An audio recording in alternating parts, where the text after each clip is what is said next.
ጸሎት የህይወታችን አጥር ነው። የህይወታችን ደጅ ነው።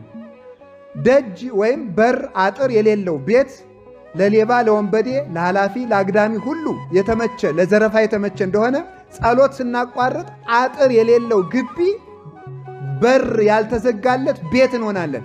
ሰይጣን እንደፈለገ ከሰው ቤት ገብቶ ጸጋ ለመዝረፍ ይመቸዋል ማለት ነው። ሶስቱ የሥነ ምግባር ራሶች የሚባሉት ምንድን ናቸው ከተባለ ጸሎት፣ ምጽዋትና ጾም ናቸው። የሚጾም ሰው ስስት ይጠፋለታል። የሚጾም ሰው ስስት ይጠፋለታል። የሚመጸውት ሰው ደግሞ የገንዘብ ፍቅር ይጠፋለታል። የሚጸልይ ሰው ደግሞ ትዕቢት ይጠፋለታል።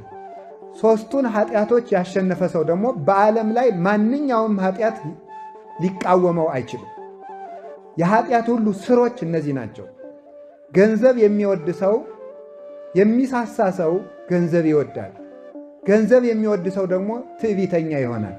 ትዕቢተኛ ሰው ደግሞ በእግዚአብሔር የተጠላ ነው።